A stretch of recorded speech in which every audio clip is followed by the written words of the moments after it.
Hello everybody, तो let's discuss another topic of your chapter biotechnology principles and process. एकदम introduction अच्छे से पूरा इस चैप्टर में करने के वाले हैं, उसको लेकर हम डिस्कस कर चुके हैं।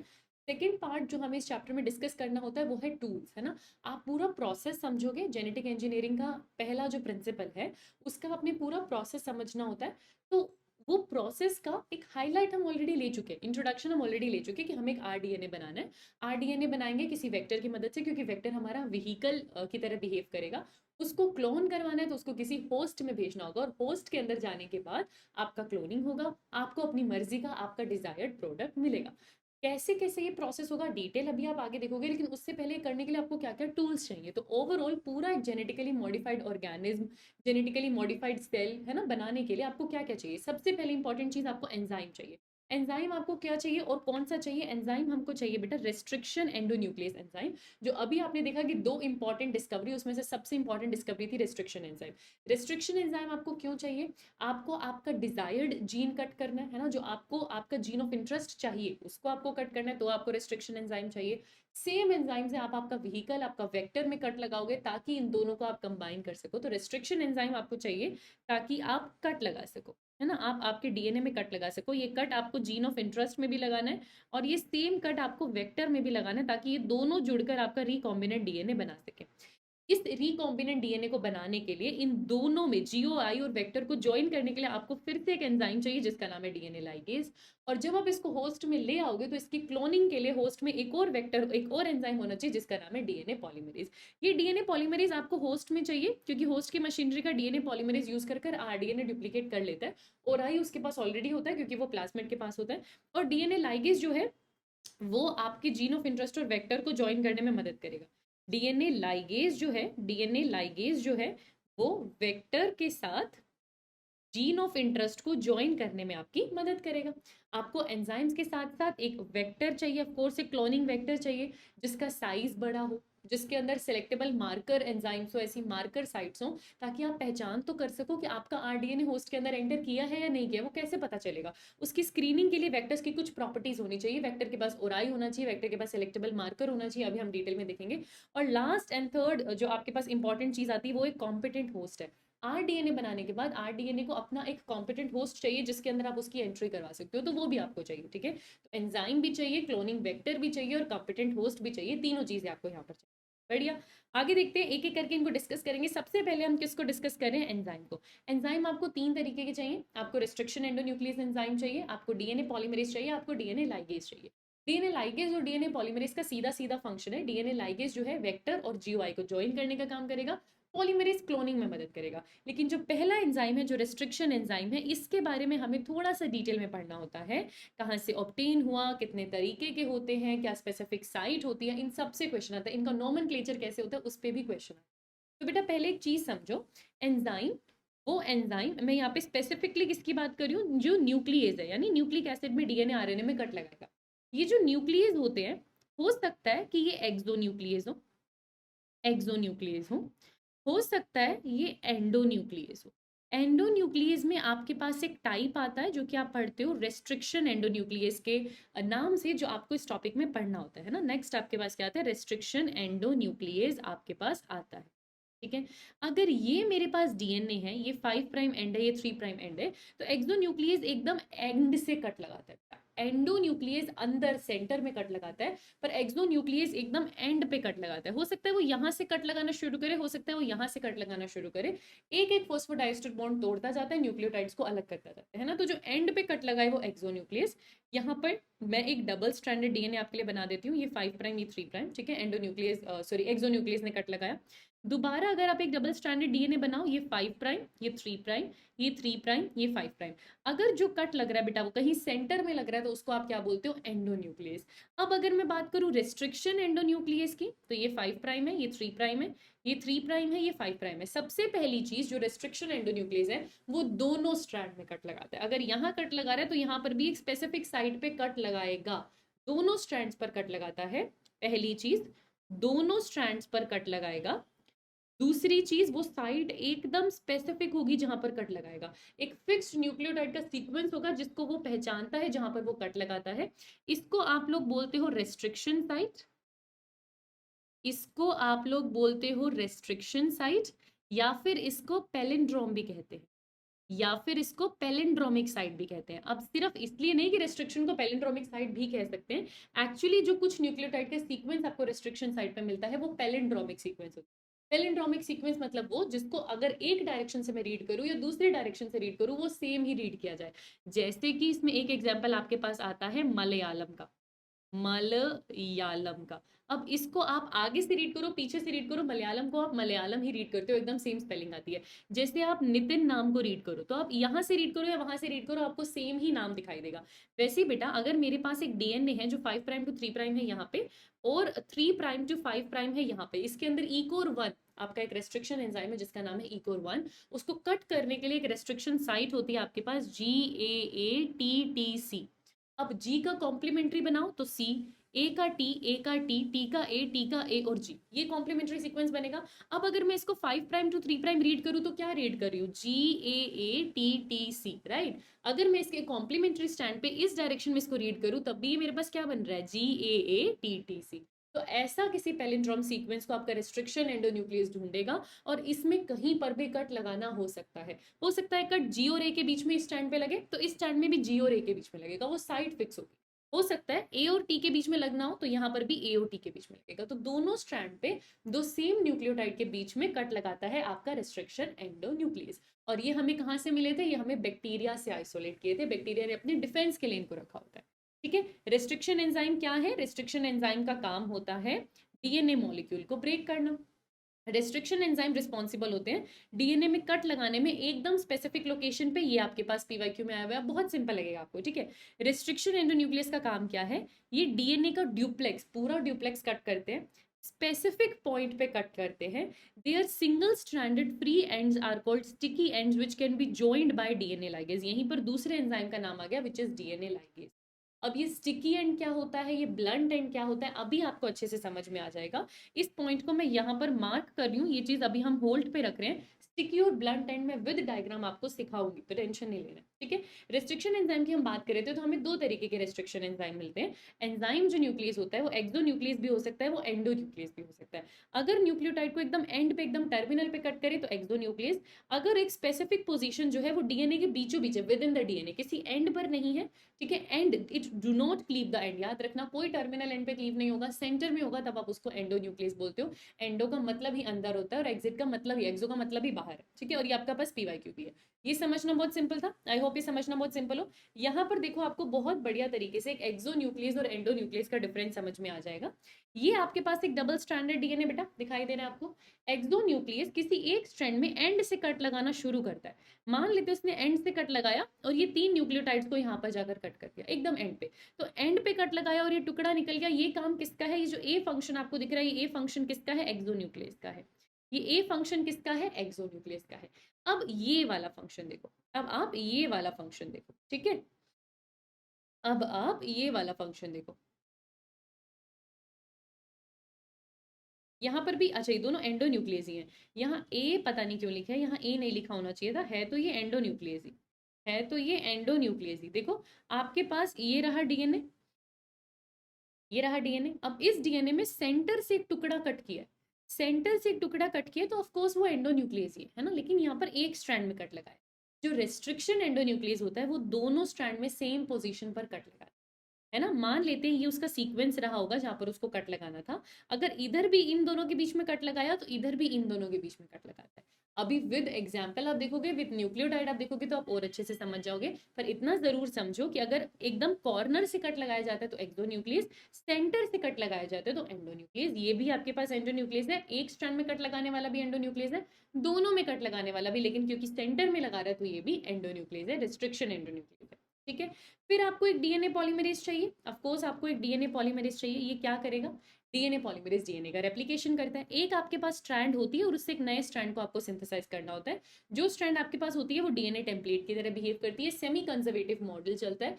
एक डबल स्ट्रैंडेड डीएनए होता है, उससे लगातार कॉपीज बनती जाती है और ये हमेशा 5 प्राइम टू 3 प्राइम डायरेक्शन में नई कॉपीज बनाता है। ये एंजाइम होस्ट के अंदर प्रेजेंट होता है, ये एंजाइम होस्ट के अंदर प्रेजेंट होता है और ये एंजाइम ऑरिजिन ऑफ रेप्लिकेशन को रिकॉग्नाइज करता है। ये किसको रिकॉग्नाइज करता है, इसको ट्रिगर कौन करता है रेप्लिकेशन करने के लिए, ori, which is origin of replication. Which is origin of replication, है ना। तो वो यहाँ पर इसको ट्रिगर करेगा और रेप्लिकेशन आपका स्टार्ट हो जाएगा। तीसरा एंजाइम आपके पास होता है डीएनए लाइगेज, उसका काम सिर्फ इतना है वेक्टर को जीन ऑफ इंटरेस्ट से ज्वाइन करना बस। लेकिन रेस्ट्रिक्शन एंजाइम में आपको कुछ चीजें खास पढ़नी है, जैसे इनका नोमेनक्लेचर बहुत इंपॉर्टेंट है पढ़ना, इनका नोमेनक्लेचर। तो रेस्ट्रिक्शन एंजाइम की नेमिंग किस बेसिस पर हुई है? आपको रेस्ट्रिक्शन एंजाइम सारे के सारे बैक्टीरिया से मिलते हैं, है ना, और जहां से आपको ये मिल रहे हैं, जिस बैक्टीरिया से आपको मिल रहे हैं, उसी के बेसिस पर इनका नोमेनक्लेचर किया जाता है। जैसे आपके पास एक बहुत बढ़िया एग्जांपल है बेटा, ई कोर वन। ई कोर वन, है ना, इस रेस्ट्रिक्शन एंडोन्यूक्लियस के बारे में हम सब बहुत अच्छे से जानते हैं। इसका डायग्राम भी एनसीईआरटी में दिया हुआ है, इसकी पैलिंड्रोमिक सीक्वेंस भी जीएएटीटीसी पर क्वेश्चन आता है, ठीक है। तो ई कोर वन के बारे में हम सब जानते हैं बेटा। ई कोर वन हमें जिस बैक्टीरिया से मिला है, उस बैक्टीरिया का नाम है एस्चेरिया कोलाई RY13। आप जानते हो बाइनोमियल नोमेनक्लेचर आपने लिविंग वर्ल्ड में पढ़ा है, जो पहला नाम होता है वो जेनेरिक नेम होता है, वो जेनेरिक नेम होता है। जो दूसरा नाम होता है वो स्पेसिफिक एपिथेट होता है। ये सारी चीजें हमने पढ़ी हैं। एक जेनेरिक नेम होता है, एक स्पेसिफिक एपिथेट होता है, और ये लास्ट वाला आपके पास स्ट्रेन होता है। ये लास्ट वाला आपके पास एक स्ट्रेन होता है, क्योंकि बैक्टीरिया के स्ट्रेन भी ऑफ कोर्स। तो तीनों चीजें जब आप नामकरण करते हो, जब आप नॉमेनक्लेचर करते हो किसी रेस्ट्रिक्शन एंजाइम का, आप पहला लेटर लेते हो जेनेरिक नेम का। अगर ये आपका जेनेरिक नेम है, इसका पहला लेटर आप लोगे ई, यहाँ पर आपने डाल दिया ई, तो आपने एस्चेरिया का पहला नेम ले लिया, जीनस नेम का पहला लेटर ले लिया। आप स्पीशीज नेम देखोगे कोलाई, उसके आप पहले दो लेटर लोगे सी और ओ। देखो हमने दूसरे में यहाँ पर सी और ओ लिए। ये स्पेसिफिक नेम, जो स्पेसिफिक एपिथेट था कोलाई था, उसके हमने दो लेटर्स ले लिए। फिर आपके पास आती है स्ट्रेन RY13, उसका पहला लेटर लोगे, स्ट्रेन नेम का पहला लेटर लोगे विच इज R। और ये जो लास्ट आपको दिख रहा है, ये ई कोर आई नहीं है, ये ई कोर वन है बेटा, है ना। जनरली हम कंफ्यूज हो जाते हैं, पर हमें याद रखना है कि ये 1 2 3, लेकिन ये रोमन में लिखा होता है। ये वन जो है ये रोमन में लिखा होता है, पर ये वन है, ये नंबर है, ये नंबर होता है, बस ये रोमन में लिखा होता है, बट ये वन यहाँ पर लिखा हुआ है। और वन इस चीज को रिप्रेजेंट कर रहा है कि it is the first enzyme isolated from the bacteria E coli RY13। Her bacteria में ना बेटा बहुत सारे रेस्ट्रिक्शन एंजाइम होते हैं, और जब साइंटिस्ट ढूंढने लगे तो उनको एक एक बैक्टीरिया में से बहुत सारे रेस्ट्रिक्शन एंजाइम मिले। तो उस पर्टिकुलर बैक्टीरिया में से जोन से नंबर का एंजाइम ही आपको मिला है। ई कोलाई में से बहुत सारे एंजाइम्स निकले होंगे, तो ई कोर 1, ई कोर 2, ई कोर 3 बहुत सारे होंगे। तो जो सबसे पहला आइसोलेट हुआ था वो ई कोर 1 है। It is the first enzyme isolated from that bacteria. ऐसे नोमेनक्लेचर किया जाता है। 4 वर्ड्स का होता है, 4 लेटर्स का होता है। पहला लेटर आपने जीनस के पहले लेटर से लिया होता है, दूसरे दोनों लेटर आपने स्पेसिफिक एपिथेट के पहले दो लेटर्स लिए होते हैं। जो फोर्थ लेटर होता है वो आपने स्ट्रेन का फर्स्ट लेटर लिया होता है, और फिर जो रोमन नंबर, जो रोमन लेटर वहां पर यूज हो रहा होता है, वो किस सीक्वेंस में कौन से नंबर का बैक्टीरिया आइसोलेटेड है उसके लिए यूज किया जाता है। ये नोमेनक्लेचर इंपॉर्टेंट है, आप फटाफट से यहाँ पर देख भी सकते हो। नेम की शुरुआत होती है, जो पहला लेटर होता है, नेम की शुरुआत होती है, जो पहला लेटर होता है वो जीनस के नेम से लिया हुआ है, ठीक है। नेक्स्ट, जो नेक्स्ट लेटर है वो पहले दो लेटर है स्पेसिफिक नेम के। जो फोर्थ लेटर है वो पहला लेटर है स्ट्रेन का, एकदम कैपिटल में आप लेते हो, और एंड में आप लिखते हो रोमन लेटर में कि किस ऑर्डर में आपने उसको आइसोलेट किया, तो वो रोमन न्यूमरल है। जैसे ई कोर 1 की बात करूं तो पहला लेटर ई जीनस के पहले लेटर से आया है, दूसरे दो लेटर CO स्पेसिफिक एपिथेट के पहले दो लेटर से आए हैं, जो फोर्थ लेटर है R वो स्ट्रेन के पहले लेटर से आया है, और जो रोमन न्यूमरल I है वो यहाँ पर आपको सीक्वेंस ऑफ आइसोलेशन के बारे में बता रहा है। वो I नहीं है, वो एक्चुअली 1 है। आई होप नोमेनक्लेचर सबको क्लियर हुआ, यहाँ पे सिंपल था नोमेनक्लेचर समझना, और क्लियर भी हुआ, ठीक है। इन्हीं रेस्ट्रिक्शन एंडोन्यूक्लियस का नोमेनक्लेचर आप कर चुके हो। बैक्टीरिया से ऑब्टेन होता है, दोनों स्ट्रेन में कट लगाता है, दोनों स्ट्रैंड्स में कट लगाते हैं, और इसकी एक रिकॉग्निशन साइट है, उसके बारे में थोड़ा और जानेंगे, ठीक है। रेस्ट्रिक्शन एंडोन्यूक्लियस की हम बात करें, साइंटिस्ट का नाम है W आर्बर। सबसे पहले आइसोलेट किया था रेस्ट्रिक्शन एंडोन्यूक्लियस बैक्टीरिया में आर्बर नाम के साइंटिस्ट ने। These enzymes are referred to as molecular scissors या बायोलॉजिकल सिजर्स, ठीक है। मॉलिक्यूलर सिजर्स, बायोलॉजिकल सिजर्स, ये नाम दूसरी बार रिपीट हो रहा है, याद रखना। आर्बर का स्पेसिफिक नेम याद नहीं रखोगे तो चल जाएगा, बट ठीक है, इन साइंटिस्ट ने हमें इसके बारे में बताया था। 1963 में, 1962 में इसकी डिस्कवरी हुई रेस्ट्रिक्शन एंडोन्यूक्लियस की। 1963 में दो एंजाइम मिले that were responsible for restricting the growth of bacteriophage in E coli. मैंने आपको बताया ना बेटा, ये डिफेंस के लिए होता है। तो उन्होंने देखा कि 1963 में उन्हें बात पता चली कि ई कोलाई के पास ऐसे दो तरीके के बैक्टीरिया हैं जो कि उसको बैक्टीरियोफाज से प्रोटेक्ट करें, वायरस से प्रोटेक्शन देने का उसको काम करें। एक मिथाइल ग्रुप ऐड करता है। बेटा मिथाइल ग्रुप वो अपने खुद के डीएनए पर ऐड करता है, अपने खुद के डीएनए को कट ना लग जाए उससे बचाने के लिए। बाद में आपको पहले टॉपिक में बता चुकी हूँ, जिन्होंने नहीं देखा वो पहला टॉपिक देख लो। मिथाइल ग्रुप खुद के डीएनए पर ऐड करता है बैक्टीरिया, ताकि रेस्ट्रिक्शन एंडोन्यूक्लियस उसके खुद के डीएनए को कट ना करते। जबकि जो दूसरा रेस्ट्रिक्शन एंडोन्यूक्लियस है वो डीएनए को कट करने का काम करता है, और जो डीएनए को कट करता है उसे ही आप रेस्ट्रिक्शन एंडोन्यूक्लियस कहते हो। इस डिस्कवरी के 5 साल बाद पहला restriction endonuclease HIND2, which relied on a particular DNA nucleotide sequence to function, was isolated from Haemophilus influenza and एक साल 1962 में हमें रेस्ट्रिक्शन एंडोन्यूक्लियस हमने आइसोलेट किया था, पहला आइसोलेट किया था। एक साल बाद हमें पता चला कि 2 तरीके के एंजाइम होते हैं, एक रेस्ट्रिक्शन एंडोन्यूक्लियस और एक मिथाइलेज होता है, जो ये फंक्शन करते हैं। उसके 5 साल बाद हमने पहला, उसकी डिस्कवरी के 5 साल बाद हमारे पास पहला रेस्ट्रिक्शन एंडोन्यूक्लियस आया था, जो कि HIND2 था। बहुत से बच्चे इसमें कंफ्यूजन करते हैं, बहुत से बच्चों को लगता है कि जो पहला रेस्ट्रिक्शन एंडोन्यूक्लियस था वो ECOR1 था, क्योंकि बार बार एनसीईआरटी ने ECOR1 की बात की होती है, ECOR1 का सीक्वेंस हम सबको याद होता है, बट बेटा पहला रेस्ट्रिक्शन एंडोन्यूक्लियस HIND2 था, इसको आप लोग भूलोगे नहीं, जो हमने यूज किया। ठीक है, पहला रेस्ट्रिक्शन एंडोन्यूक्लियस HIND2 था, which relied on a particular DNA nucleotide, मतलब फिक्स सीक्वेंस होगा जहां पर वो कट करेगा। और हिंद है तो ऑफकोर्स हीमोफिलस इन्फ्लुएंजा से ऑब्टेन हुआ है। ठीक है, researchers discovered that HIND2 consistently cleaved DNA molecules at specific location by recognizing a 6 base pair sequence। हर किसी का सीक्वेंस फिक्स होता है, बात मैं आपको बता चुकी हूँ। HIND2 के बारे में भी पता चला कि एक फिक्स्ड लोकेशन है, 6 बेस पेयर के न्यूक्लियोटाइड सीक्वेंस की लोकेशन है जहां पर वो कट लगाता है, जहां पर वो कट लगाता है। और उसके सीक्वेंस को क्या बोलेंगे? Recognition sequence. जहां पर एंजाइम रिकॉग्नाइज कर रहा है कट लगाने को, उसको आप क्या बोलोगे? Recognition sequence. सीधी सी बात है। HIND2 के रिकॉग्निशन सीक्वेंस को आपको याद नहीं करना, बट ECOR1 के रिकॉग्निशन सीक्वेंस को आपको याद रखना है। HIND2 के लिए तो इतना भी काफी है कि 6 न्यूक्लियोटाइड का एक सीक्वेंस होता है बस, और उसको कहते क्या है? Recognition sequence.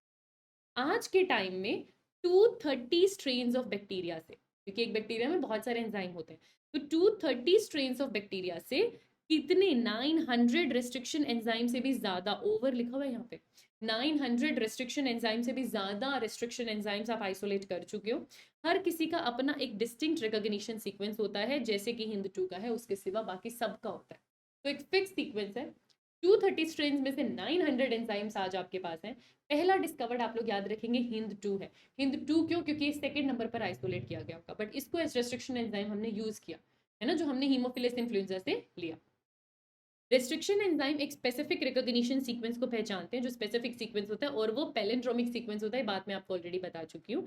डीएनए डुप्लेक्स में कट लगाता है, डीएनए की स्ट्रैंड्स में कट लगाता है, ये रिसेंटली आपसे पूछा हुआ है। जो फिक्स्ड रिकॉग्निशन सीक्वेंस है, जो HIND2 में एक 6 बेस पेयर का सीक्वेंस है, वो कैसा होता है? पैलिंड्रोम होता है। पैलिंड्रोम आप उस सीक्वेंस को कहते हो जिसको फॉरवर्ड या बैकवर्ड रीड करो तो सेम वर्ड्स दिखाई दे, जैसे मलयालम और नितिन। वैसे ही GAATTC, अगर इसको 5 प्राइम टू 3 प्राइम पढ़ोगे तो भी ये GAATTC है। इसकी कॉम्प्लीमेंट्री स्ट्रैंड में इसको 3 प्राइम टू 5 प्राइम देखोगे तब भी ये आपको GAATTC दिखाई देगा। ये देखो, अगर ये मेरे पास 5 प्राइम, ये मेरे पास 3 प्राइम, ये मेरे पास 3 प्राइम, ये मेरे पास 5 प्राइम, तो ये अगर मेरे पास GAATTC है, और ये मैं दोबारा यहाँ पर देखूंगी तो CTTAAG। तो दूसरी सीक्वेंस में अगर आप इसको यहाँ रीड करो GAATTC आ रहा है, इधर भी अगर आप इसको रीड करो तो आपको ये GAATTC ही अपने कॉम्प्लीमेंट्री सीक्वेंस में दिखाई देगा। ठीक है, सेम आपको रीड करने को मिलता है। The name sticky ends refer to unpaired bases on the end of DNA strand created by certain restriction enzyme। अब ये फिर से हमारे पास एक स्टिकी एंड और ब्लंट एंड वाला कॉन्सेप्ट आता है, जो मैंने आपको बताया था, मैं आपको समझाऊंगी। उसके लिए हम एनसीईआरटी का ही डायग्राम यूज करें। हमने अभी देखा था कि ये हमारा सीक्वेंस है, ये रिकॉग्निशन सीक्वेंस है, जिसको कौन पहचानता है? ये रिकॉग्निशन सीक्वेंस है। इस रिकॉग्निशन सीक्वेंस को कौन पहचान रहा है? किसका रिकॉग्निशन सीक्वेंस है बेटा? ECOR1 का। ECOR1 का रिकॉग्निशन सीक्वेंस है। ठीक है, क्लियर है? ECOR1 का रिकॉग्निशन सीक्वेंस है। और इसको पहचानने के बाद कट कहाँ लगता है? कट कहाँ लगता है? G और A के बीच में। इस सीक्वेंस को पहचानने के बाद ये भी जानना जरूरी है कि वो कट कहाँ लगाता है बेटा? G और A के बीच में। तो अगर GAATTC आपके पास है, ठीक है, GAATTC आपके पास है, तो दोनों जगह जहां G और A है उनके बीच में कट लगेगा, ये चीज फिक्स है। किन दो न्यूक्लियोटाइड के बीच में कट लगेगा, ये चीज फिक्स है। अब रेस्ट्रिक्शन एंजाइम आया, ठीक है, मान लेते हैं ये आपका वेक्टर डीएनए, क्योंकि रेस्ट्रिक्शन एंजाइम वेक्टर में भी वहीं कट लगाएगा, और आपका फॉरेन डीएनए जहां से आपको जीन ऑफ इंटरेस्ट मिलना है वहां पर भी वो सेम सीक्वेंस पर कट लगाता है। ये रहा GAA-TTC। यहाँ पर अगर E-core 1 ने कट लगाया तो इस स्ट्रैंड में वो G और A के बीच में कट लगाएगा। अब देखो बेटा, अगर इसके बीच में कट लगा तो बहुत ढंग से देखना, यहाँ कट लगने की वजह से जो ऊपर वाली स्ट्रैंड थी उसका ये वाला हिस्सा निकल गया, या आपको नहीं दिखाई दे रहा, ये वाला हिस्सा आपको नहीं दिखाई दे रहा, और यहाँ से ये वाला पूरा हिस्सा, इसके आगे भी होगा क्योंकि एंडोन्यूक्लियस है, तो ये वाला पूरा हिस्सा आगे जितनी भी चेन है वो निकल गई होगी, और नीचे यहाँ कट लगा तो इसके बाद वाला हिस्सा कट गया होगा। तो अब आप देखो, आपको यहाँ तो G तक दिखाई दे रहा है और यहाँ आपको CTTA तक दिखाई दे रहा है, लास्ट वाला G आपको नहीं दिखाई दे रहा क्योंकि इसके आगे का हिस्सा तो आपने काट दिया। हमने लेफ्ट साइड वाला हिस्सा रखा है, राइट साइड वाला हिस्सा हमने काट दिया। देखो जहां जहां कट लगा वहां से लेकर ये देखो मैंने ये हिस्सा रिमूव कर दिया, ये हिस्सा हमने रिमूव कर दिया, तो लेफ्ट साइड वाला हिस्सा हमने रखा है जो कि आपको यहाँ पर दिखाई दे रहा है। अब क्योंकि ये जो कट लगा इस 6 न्यूक्लियोटाइड के सीक्वेंस में सेंटर में नहीं लगा, साइड में लगा, एक स्ट्रैंड के इस साइड में लगा, दूसरी स्ट्रैंड के इस साइड में लगा, तो आपको डेफिनेटली कुछ ऐसे न्यूक्लियोटाइड बेस पेयर मिल जाएंगे जो अनपेयर्ड है, जिनके सामने हाइड्रोजन बॉन्ड्स नहीं है, जिनके सामने न्यूक्लियोटाइड की पेयरिंग नहीं हुई हुई। ये कैसे हैं? अनपेयर्ड है। ये सब अपने दो दो हाइड्रोजन बॉन्ड लेकर बैठे हैं, because AOT double hydrogen bond बनाते हैं, तो ये अपने हाइड्रोजन बॉन्ड लेके बैठे हैं, इनके सामने जैसे इनके कॉम्प्लीमेंट्री न्यूक्लियोटाइड्स आएंगे ये स्टिक कर जाएंगे, ये स्टिक कर जाएंगे। ऐसे एंड को आप क्या बोलते हो? Sticky and. अगर रेस्ट्रिक्शन एंडोन्यूक्लियस सेंटर में कट लगाने की बजाय कहीं साइड में कट लगाए, जिसकी वजह से आपको unpaired bases, unpaired nucleotide bases मिल जाएं जो ओवरहैंग कर रहे हों, उनको आप क्या बोलते हो? Sticky and. उनको आप क्या बोलते हो? Sticky and. वहीं यहाँ पर देखो फॉरेन डीएनए था, फॉरेन डीएनए में भी अगर इस G और A के बीच में कट लगा, यहाँ पर भी G और A के बीच में कट लगा बेटा, यहाँ इन्होंने ना थोड़ा सा इसको गलत दिखाया हुआ है, एक्चुअली कट यहाँ दिखाना चाहिए, है ना, G और A के बीच में कट लगता है, G और A के बीच में कट लगता है। अब यहाँ पर G और A के बीच में कट लगे, यहाँ पर G और A के बीच में कट लगे, तो ऐसा समझो यहाँ से लेकर यहाँ तक ये रिमूव हो, दोनों एरोस ज्वाइन कर दो, यहाँ से लेकर यहाँ तक रिमूव हो गया। ऊपर आपको AATTC दिखाई दे रहा है, नीचे आपको सिर्फ G दिखाई दे रहा है। अब यहाँ पर फिर से ये सारे अनपेयर्ड है, तो ये क्या कहलाया? Sticky and. जो रह गया ऊपर की तरफ, ये सारे के सारे, या राइट साइड में जो रह गया, आपको अनपेयर्ड बेसिस दिख रहे हैं, आपको स्टिकी एंड दिख रहे हैं। अब यहाँ पर देखो A के सामने T, A के सामने T, T के सामने A, T के सामने A, एक दूसरे को अपने पेयरिंग वाले हाइड्रोजन बॉन्ड मिल रहे हैं क्योंकि दोनों को सेम रेस्ट्रिक्शन एंडोन्यूक्लियस ने कट किया था। इसको भी E-core 1 ने कट किया था, इसको भी E-core 1 ने कट किया था। तो आपका जो फॉरेन डीएनए है और आपका जो वेक्टर डीएनए है उसको हाइड्रोजन बॉन्डिंग मिल जाएगी बनाने के लिए। साथ में, उसके साथ में इस G और इस A के बीच में भी तो फॉस्फोडाइएस्टर बॉन्ड बनाना पड़ेगा, ये A और इस G के बीच में भी तो फॉस्फोडाइएस्टर बॉन्ड बनाना पड़ेगा, वो डीएनए लाइगेज कर।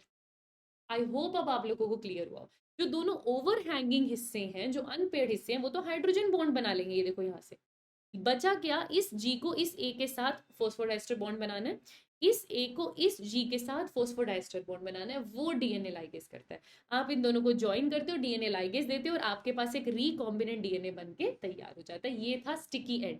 वहीं पर ना ब्लंट एंड के बारे में भी बता रखा होगा, देखो in contrast some restriction enzyme उनसे ब्लंट एंड बनता है। अब ब्लंट एंड क्या है? Which result from cutting both strands of DNA at same position. यहाँ पर जो दोनों स्ट्रैंड्स डीएनए के कट किए वो पोजीशन सेम नहीं थी, क्योंकि इसकी पोजीशन यहाँ थी तो इसकी पोजीशन यहाँ, है ना, माना G और A के बीच में था, बट इसकी पोजीशन यहाँ पड़ रही थी, इसकी पोजीशन यहाँ पड़ रही थी, पोजीशन सेम नहीं थी। अगर मैं बोलूँ मैं दोनों स्ट्रैंड्स को एकदम सेम पोजीशन पे कट कर रही हूँ, जिसकी वजह से कोई भी अनपेयर्ड बेसिस या ओवरहैंगिंग पोर्शन बचता ही नहीं, जैसे कि इसका एक एग्जाम्पल आपको दे रखा है E-core 5, ये E-core 1 था, वैसे E-core 5 का सीक्वेंस होता है GATATC। E-core 1 का क्या था? GAATTC। ये प्लीज याद रखना, ये सीक्वेंस होता है E-core 1 का GAATTC। ये आपको सीक्वेंस याद रखना है, इस पे क्वेश्चन आता है। ये sequence you have to remember, इसको आपको रट्टा मारना है, ये आपको आना चाहिए। आपको E-core 5 नहीं आए तो भी चलेगा, ये सिर्फ एग्जाम्पल समझने के लिए। एग्जाम्पल समझो, ये एक 5 प्राइम है, ये एक 3 प्राइम है, ये एक 3 प्राइम है, ये एक 5 प्राइम है। इसके अंदर मुझे कहीं पर एक सीक्वेंस मिलता है GATATC। यहाँ मुझे एक सीक्वेंस मिलता है, G के सामने T, T के सामने A, TAG, GATAC, palindromic sequence है। पैलिंड्रोमिक सीक्वेंस आपको बढ़िया से यहाँ पर मिल गया। अब क्या बोला गया? इसको कट करने कौन आता है? इसको कट करने आता है E-core 1, E-core 5, और E-core 5 कट लगाता है T और A के बीच में। E-core 5 आता है और E-core 5 ये वाला कट लगाता है बेटा, ये जो T और A आपको दिखाई दे रहा है, ये वाला T और A इनके बीच में। इनके बीच में, यहाँ पर कट लगाने आता है ई कोर 5, यहाँ पर कट लगाने आता है ई कोर 5। तो ई कोर 5 ने कट कहाँ लगाया, एकदम बीचों बीच, एकदम बीचों बीच। तो सोचो जरा, ये वाली जो स्ट्रैंड है ये 5 प्राइम और इसके नीचे ये वाली स्ट्रैंड 3 प्राइम, ठीक है। इसके पास यहाँ पर GAT रहा होगा, यहाँ पर CTA रहा होगा और यहाँ कट लग गया होगा, और यहाँ कट लग गया होगा, यहाँ तक, बस यहाँ तक हमने लिया। ये GAT था, ये CTA था और यहाँ पर कट लग गया। वही सेम ऐसा आपको फॉरेन DNA भी मिलेगा। अगर ये वेक्टर है तो सेम ऐसा आपको एक फॉरेन DNA भी मिला होगा, सेम ऐसा आपको एक फॉरेन DNA भी मिला होगा, जिसके अंदर यही सेम सीक्वेंस होगा, GAT ATC, GAT ATC। इसके अंदर भी यही कट लगा होगा, है ना, इसी पोजीशन पे इन दोनों के बीच में कट लगा होगा। इसका भी अगर आप ऑब्टेन करोगे, है ना, कट करने की वजह से जो ऑब्टेन हुआ आपको राइट साइड वाला हिस्सा, वो आप ऑब्टेन करोगे यहाँ पे, तो इधर भी आपको क्या दिखाई देगा, 3 प्राइम 5 प्राइम ATC TAG, ये मिलेगा आपको, ATC ATC TAG। मान लेते हैं ये क्या था, मान लेते हैं ये क्या था, ये वेक्टर था जिसमें कट लगाया था, और ये फॉरेन DNA था जिसमें कट लगाया था। मैंने एकदम सेम डायग्राम आपके पास प्रीवियस पेज जैसा बना दिया। तो वेक्टर के कट लगने से आपको ये हिस्सा मिला होगा, फॉरेन DNA के कट करने से दोनों स्ट्रैंड में आपको ये हिस्सा मिला होगा। ये दोनों जुड़ गए होंगे DNA लाइगेज से। पर मुझे अब बताओ, ये जो आपको हिस्से मिल रहे हैं, इनमें कहीं भी आपको कुछ ओवर हैंगिंग या अनपेयर्ड मिल रहा है? नहीं। कोई भी अपने आप से जुड़ने वाले स्टिकी एंड मिल रहे हैं? नहीं। इन दोनों को इसके और इसके बीच में फॉस्फोडाइस्टर बॉन्ड बनाना पड़ेगा, इसके और इसके बीच में फॉस्फोडाइस्टर बॉन्ड बनाना पड़ेगा, जो कि DNA लाइगेज बना के देगा, सिंपल।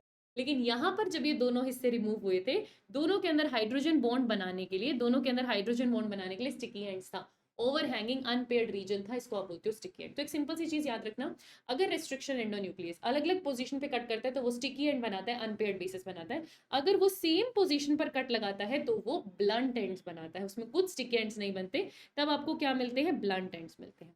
ठीक है, आगे देखते हैं, आगे देखते हैं स्टिकी एंड्स के बारे में हम लोग बात करें। The name sticky ends refer to the unpaired bases on the end of a DNA strand created by certain restriction enzyme. These unpaired bases are free to create hydrogen bond with complementary end of other cut DNA fragment. जो दूसरा cut किया हुआ DNA fragment होगा वो इसके complementary होगा, उससे ये हाइड्रोजन बॉन्ड बनाएगा और आपको एक RDNA मिलेगा। फॉर इंस्टेंस, जो रिस्ट्रिक्शन एंडोन्यूक्लियस E1 है, ई कोलाई का, वो GAATTC सीक्वेंस को पहचानता है और वो G और E के बीच में कट लगाता है। G और A के बीच में कट लगाने की वजह से अनपेयर्ड स्टिकी एंड मिलते हैं, वो अपने कट वाले पार्ट से हाइड्रोजन बॉन्ड बनाता है और RDNA बनाने में मदद करता है। G और A के बीच में कट होता है जिसकी वजह से स्टिकी एंड बनता है।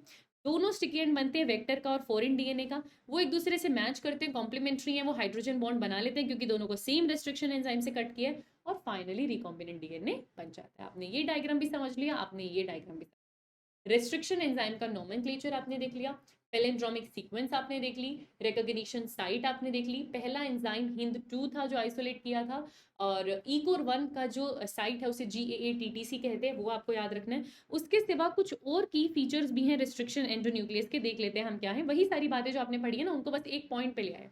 वो सारी बातें जो आपने पढ़ी है उसको एक पेज पे आपके सामने लाया गया है, जरा देखो। हर रेस्ट्रिक्शन एंडोन्यूक्लियस पहले तो इंस्पेक्ट करेगा पूरे DNA की लेंथ पे, वो पूरे DNA पर घूमने जाएगा। क्यों?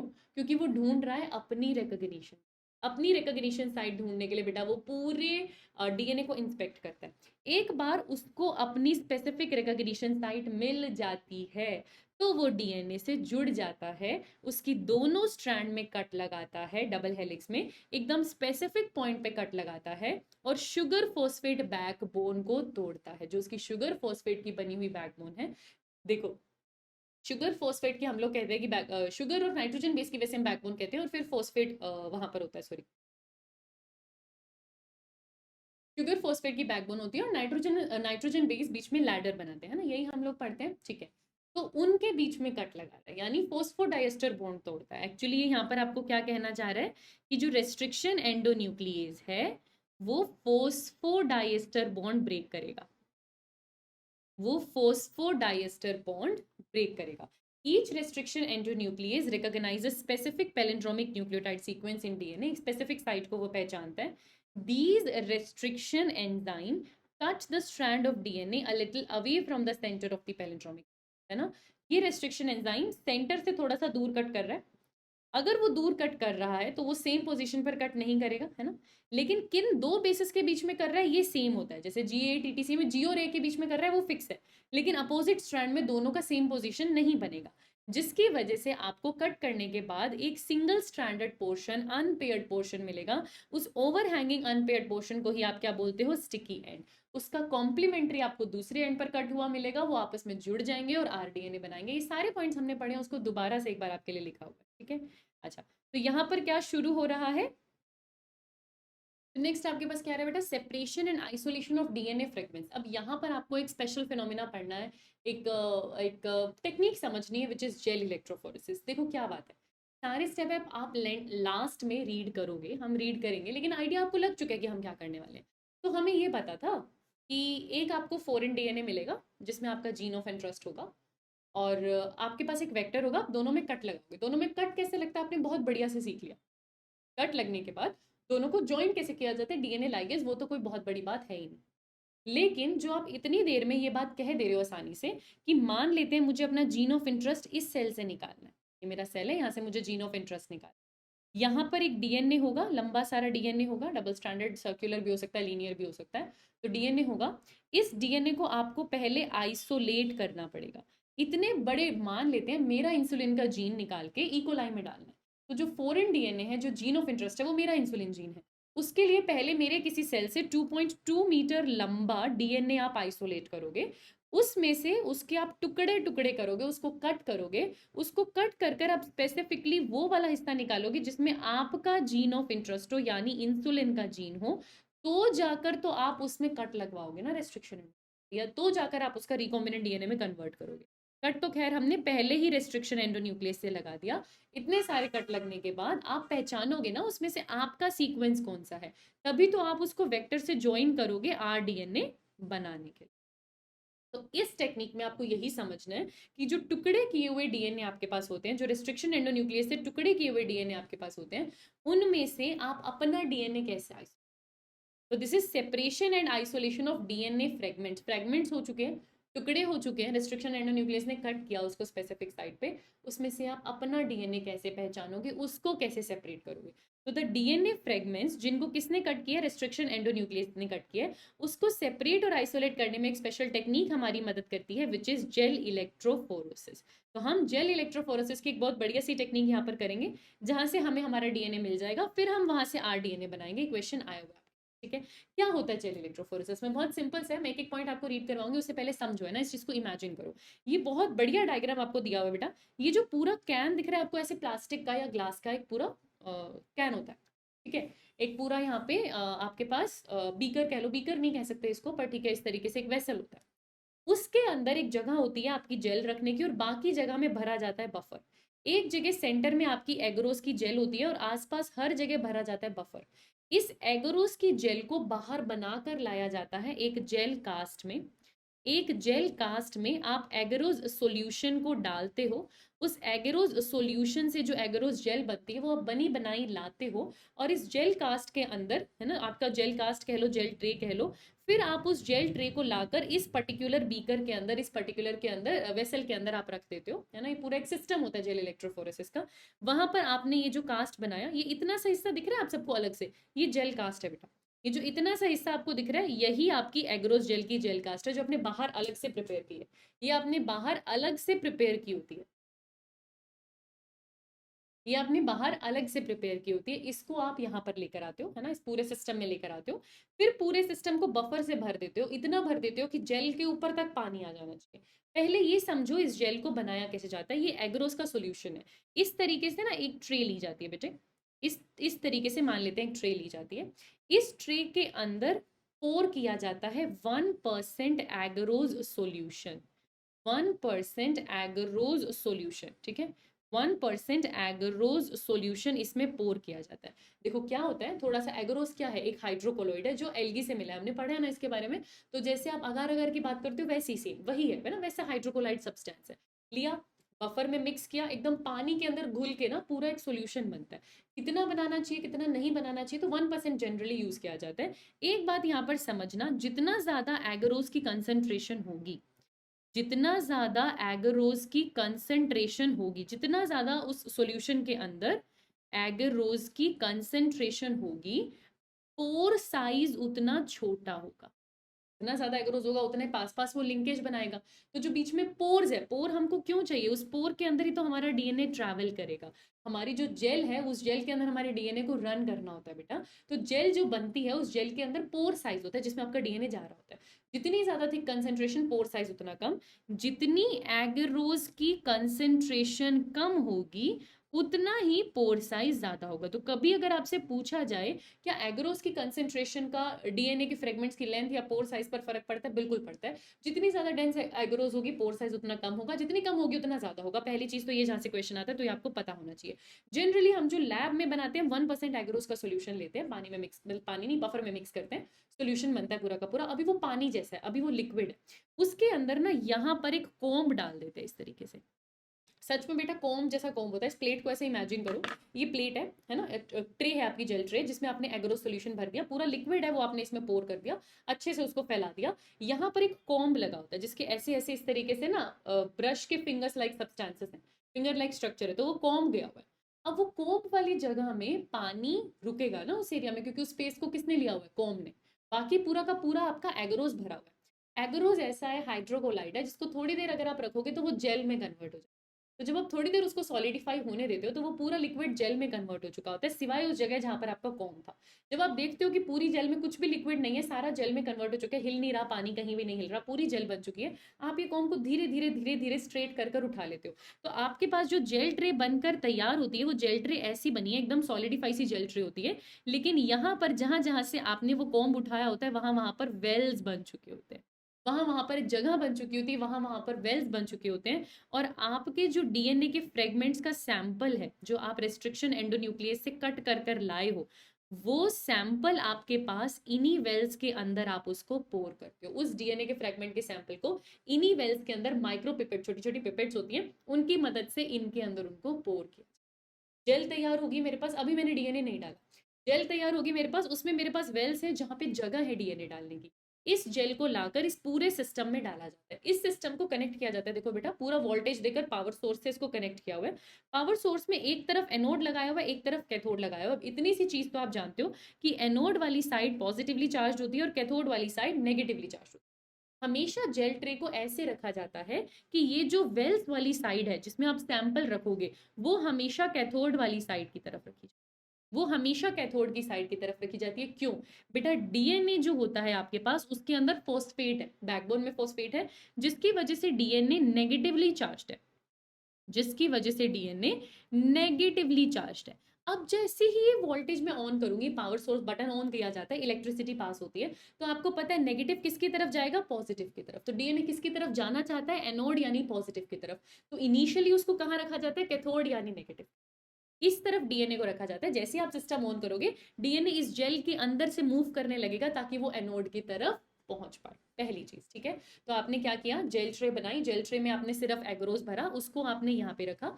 इस पूरे सॉल्यूशन में आपने ऊपर से बफर भर दिया, इतना बफर भर दिया कि जेल भी डूब जाती है बफर में, उतना बफर आप भर देते हो। ठीक है, फिर आपके पास माइक्रो पिपेट होता है। आप छोटी छोटी ट्यूब्स में, जिनको आप बोलते हो एप एंड ड्रॉप, ऐसी छोटी छोटी ट्यूब्स होती हैं, इनके अंदर आप अपना सैंपल लेते हो। इनके अंदर आप अपना सैंपल लेते हो, यानी डीएनए के फ्रेगमेंट्स है, डीएनए के टुकड़े हैं, तो आपने अपना सैंपल यहाँ पर ले रखा है। पहली चीज, सैंपल यहाँ पर आपने ले रखा है, डीएनए का सैंपल आपने यहाँ पर ले रखा है। इसके साथ बेटा ऑफ कोर्स थोड़ा बफर रहता है, सॉल्यूशन रहता है, और मेजरली इसमें एक डाई रहती है विच इज ब्रोमोफिनॉल ब्लू। ये बहुत इंपॉर्टेंट है। यहाँ एक डाई रहती है जिसका नाम है ब्रोमोफिनॉल ब्लू। ये क्या करती है? ये एक ब्लू कलर का जो है आपको दिखाई देता है सब्सटेंस, ये पूरे जेल को ब्लू कलर का एक स्मेयर प्रोवाइड करता है। ये इंटरकैलेटेड डाई नहीं है, ये डीएनए से अटैच नहीं होती, पर ये बफर के अंदर रहती है। आप टीएई बफर जनरली यूज करते हो, तो आप जिस सॉल्यूशन के अंदर डाल रहे हो वहां पर आपने थोड़ी सी ब्रोमोफिनॉल ब्लू डाली है। ब्रोमोफिनॉल ब्लू कभी कभी इस बफर के अंदर भी डाल दी जाती है, सीधा यहीं पे, है ना। तो वो पूरे बफर में वो डाई रहती है, और जैसे जैसे डीएनए मूव करेगा आपको दिखाई दे। बस इतना याद रखना, आपके पास एक ब्रोमोफिनॉल ब्लू वहां पे रहती है। बढ़िया। आपने क्या किया जी, अब ये डिब्बियां थी ऐसी छोटी छोटी, जिनको डिब्बियां नहीं कहना चाहिए, एप एंड ड्रॉप छोटी टेस्ट ट्यूब्स होती हैं, माइक्रोपिपेट में भरा आपने सॉल्यूशन, और एकदम वेल के पास, ऐसे एकदम वेल के पास यहाँ पर लाकर, ये देखो मैं दिखाती हूँ आपको, ये इस तरीके से अगर ये आपका सॉल्यूशन है ना, है ना, हाँ ये दिख रहा है आपको, लारी लारी लारी लारी लारी, व्हाइट कलर इसमें थोड़ा सा हिल जा रहा है, पर इस तरीके से इस वेल में, फिर इस वेल में, फिर इस वेल में, इस तरीके से हर एक वेल के अंदर आप पिपेट से डालते रहते हो, अपना सोल्यूशन डाल देते हो। सोल्यूशन डाल दिया, हर वेल के अंदर मैंने अपना ब्लू कलर का सोल्यूशन दिखता है बेटा, यहाँ पे फिल किया जाता है अच्छे से। कभी भी वॉल्स को टच नहीं करना चाहिए, क्योंकि हो सकता है वॉल ब्रेक कर जाए और पूरा जेल के अंदर डीएनए बिखर जाए, तो बहुत ध्यान से, बहुत प्यार से स्टेरलाइज कंडीशन में डाला जाता है। ऐसे नहीं कि उसी पर खांसते रहे, उसी पर चीख रहे, नहीं, ग्लव्स पहनकर एकदम आराम से आपका सब कुछ काम किया जाता है। अब यहाँ पर उसके बाद क्या हो रहा है, बटन ऑन कर दो, बटन ऑन कर दो तो DNA negative charge, DNA negative charge का, तो वो जेल के अंदर से मूव करना शुरू करेगा और एनोड की तरफ जाना चाहेगा। तो थोड़ी देर बाद आप देखोगे कि आपको इस तरीके का ना एक स्मेयर दिखाना हर वेल के अंदर शुरू हो जाएगा, यानी धीरे धीरे धीरे धीरे ये ब्लू कलर यहाँ से शुरू होगा और यहाँ तक, और यहाँ तक आपको ये ब्लू कलर आता दिखाई देगा, आपको पता लगेगा कि यहाँ तक जा रहा है। जैसे ही ये ब्लू कलर इस एंड तक पहुंचेगा, बटन ऑफ कर दोगे। ये ब्रोमोफिनॉल ब्लू क्यों डाला है, क्योंकि डीएनए नेकेड आई से नहीं दिखाई देता। आपको समझ कैसे आएगा कि आपका डीएनए मैक्सिमम यहाँ तक पहुंच गया, जितना उसको ट्रेवल करना था कर लिया, इस ब्लू कलर से। ये ब्लू कलर का स्मेयर बनाता है, ब्रोमोफिनॉल ब्लू ब्लू कलर का बस एक स्मेयर बनाता है। बैंड अलग अलग इतने सुंदर तरीके से नहीं दिखाई देते, पर हाँ एक ब्लू कलर का स्मेयर बनता है। आपको पता लग जाएगा कि डीएनए मेरा पहुंच गया एनोड तक, आप बटन ऑफ कर, आपके फ्रेगमेंट्स अलग अलग हो गए। जेल इलेक्ट्रोफोरेसिस का बेस क्या होता है, इसका बेस ये होता है कि DNA is separated on the basis of size. क्यों, क्योंकि बाकी तो सारे के सारे नेगेटिव चार्ज है, और कोई दिक्कत है नहीं, कोई और चीज उनको रेजिस्ट कर रही है नहीं, सारे नेगेटिव चार्ज है, सारे नेगेटिव चार्ज है। तो सबसे तेज कौन भागेगा, जो सबसे छोटा हो साइज में।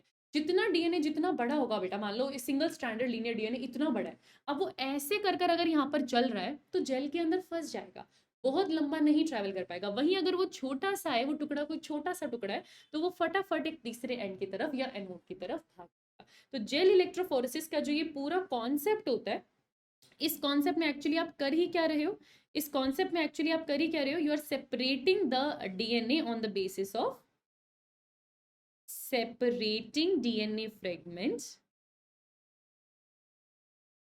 on the basis of size. और कोई बेसिस नहीं है, सिर्फ एक बेसिस होता है यहाँ पे, क्या, साइज। सिर्फ एक बेसिस होता है विच इज साइज। साइज में भी जो सबसे लंबा है वो सबसे ऊपर रहता है, यानी कि कैथोड की तरफ होता है। जो सबसे छोटा है वो आपको एनोड की तरफ दिखाई देगा। अगर कोई अच्छे से सुपर कोइल्ड रह गया, अलग अलग नहीं हुआ या लीनियर नहीं हो पाया, या सर्कुलर डबल स्टैंडर्ड की फॉर्म में रह गया, तो वो इन दोनों के बीच में रहता है। बेटा खुद देखो ना, लीनियर हुआ तो क्या हुआ, इतना लंबा है कि उसको ट्रैवल करने में मुश्किल है, ये फिर भी इजीली ट्रैवल कर कर आ गया। तो ये जो है ये सबसे मिनिमम डिस्टेंस ट्रैवल करेगा, और ये जो है ये सबसे मैक्सिमम डिस्टेंस ट्रैवल करेगा। इस पे क्वेश्चन आता है कि जितना लार्जर फ्रेगमेंट है वो उतना कम डिस्टेंस ट्रैवल करेगा, जी हाँ। जितना छोटू फ्रेगमेंट है, जितना स्मॉल फ्रेगमेंट है, वो उतना ज्यादा डिस्टेंस ट्रैवल करेगा, जी हाँ। तो यहाँ पर इन दोनों चीजों से क्वेश्चन, इलेक्ट्रोफोरेसिस का बेस क्या हमको समझ में आ गया। थोड़ी देर बाद आप देखोगे कि साइज के बेसिस पर सारे फ्रेगमेंट अलग हो चुके हैं। पहचानोगे कैसे इसको, तो बेटा एक एक वेल में आप नॉन सैंपल लोड करते हो, इसको याद रखना। पहली वाली वेल में आप नॉन सैंपल लोड करते हो, जिनके सारे फ्रेगमेंट्स का साइज आपको पता है, इसको बोलते हैं लैडर डीएनए। ये लैडर सीक्वेंस होती है, ये आपको पता होती है। जैसे ही ये डीएनए रन करता है, बाकी हर वेल में आपका सैंपल गया होता है, लेकिन इस वाले वेल में आपकी लैडर थी, आपकी लैडर थी, वो अरेंज होती है। और लैडर के बारे में खास बात ये होती है कि आपको लैडर के बारे में पता है, ये आपका नॉन सीक्वेंस है, इसे लैडर सीक्वेंस कहते हैं, मार्कर सीक्वेंस कहते हैं। आपको पता है कि ये वाला अगर 100 KB का डीएनए है, ये 10 KB का है ना, ये 20 KB का है, ये 30 KB का, एकदम फिक्स साइज होते हैं और साइज आपको पता होते हैं। जब आपका पूरा डीएनए बाकी का सैंपल इस तरीके से अरेंज हो जाता है, तो आप ये देख लेते हो कि अगर ये वाला डीएनए इसके सामने आया, मतलब ये 30 KB का होगा। अगर मेरा डीएनए यहाँ पर आ रहा है, इसका मतलब यहाँ पर आ रहा है, मतलब ये 20 KB का होगा। तो आप अपनी लैडर से, अपने नॉन सीक्वेंस से आपके बाकी सैंपल सीक्वेंस को साइज मेजर करते हो। आई होप ये चीज क्लियर हुई। लेकिन दिमाग में आता है कि हमें तो ये नेकेड आई से दिखाई नहीं दे रहे, मुझे कैसे कुछ भी दिखाई देगा। आपको कैसे दिखाई देगा? आपके देखने के लिए ही इस सैंपल में आप साथ में लोड करते हो इथीडियम ब्रोमाइड। यहीं पर आप एक डाई डालते हो, डाई का नाम है ethidium bromide. Very important dye again. जो यहाँ लिख रहा है बहुत बढ़िया बात है, नहीं तो सब लिखा हुआ है बुक में, टेंशन लेने की बात नहीं है। इथीडियम ब्रोमाइड जो आपके पास होती है बेटा, इथीडियम ब्रोमाइड जो आपके पास होती है, इथीडियम ब्रोमाइड जो आपके पास होती है, वो इंटरकैलेटेड डाई है। वो इंटरकैलेटेड डाई है। इंटरकैलेटेड डाई का मतलब वो सिर्फ सॉल्यूशन में नहीं रहती, वो डीएनए से इंटीग्रेट कर जाती है, वो डीएनए से जुड़ी हुई है, वो हर एक सेगमेंट से जुड़ी। तो आपके डीएनए को स्पेसिफिकली ऑरेंज कलर का बैंड वो शो करती है, इसी डाई की वजह से इथीडियम ब्रोमाइड है। ये थोड़ी सी टॉक्सिक, थोड़ी सी कार्सिनोजेनिक, तो बहुत ढंग से इसको डील करना पड़ता है। बट ये ब्लू, ये ऑरेंज कलर देती है, ये याद रखना। ब्रोमोफिनॉल ब्लू कलर देती है, इथीडियम ब्रोमाइड डीएनए को ऑरेंज कलर देती है। दोनों कलर्स आपको याद रखने, ये ऑरेंज कलर देती है। और ये ऑरेंज कलर आपको दिखाई कब देता है? ये जब पूरा डीएनए का सैंपल यहाँ तक रन कर जाता है, आप बटन बंद कर देते हो, आप जेल ट्रे में से जेल निकालते हो, उस जेल को आप लेके जाते हो यूवी लाइट के अंदर। ये देखो मैंने लाया और कहाँ पर रख दिया? यूवी लाइट के अंदर। जितना सैंपल माइग्रेट करना था वो कर गया। ये आपको कैसे दिखाई दे रहा है? ये आपको ब्रोमोफिनॉल ब्लू की वजह से दिखाई दे रहा है, थोड़ा थोड़ा ब्लू कलर का। इतने अच्छे से बैंड नहीं दिखते बेटा, थोड़ा थोड़ा ब्लू कलर का दिखाई देता है। इसको लेकर आते हो आप यूवी लाइट में, जब आप यूवी लाइट में लेके आते हो तो ऑरेंज कलर के बैंड्स आपको प्रॉपरली दिखाई देते हैं। इसके आप फोटो खींच लेते हो, उस जेल की आप फोटो खींच लेते हो, पूरा यूवी लाइट की एक फोटो आपके पास आ जाती है। अब मेरे हाथ में फोटो है, मेरे हाथ में जेल है, उस फोटो को मैं जेल पे रख के देख लूंगी ना कि अच्छा इस जगह पर ये वाला येलो बैंड आ रहा है, ऑरेंज बैंड आ रहा है, मतलब यहाँ पर एक डीएनए होगा, यहाँ पर एक डीएनए होगा। इस तरीके से लार्जेस्ट टू स्मॉलेस्ट पूरी फोटो खींच जाती है। लेकिन वो इतनी सुंदर फोटो आपको क्यों दिखाई देती है? क्योंकि इथीडियम ब्रोमाइड की वजह से, यूवी लाइट की प्रेजेंस में। इथीडियम ब्रोमाइड क्या है? एक डाई है, so that you can see your DNA under UV light. UV light में आपको अच्छे से दिखाई दे, इसलिए आप इथीडियम ब्रोमाइड डालते हो।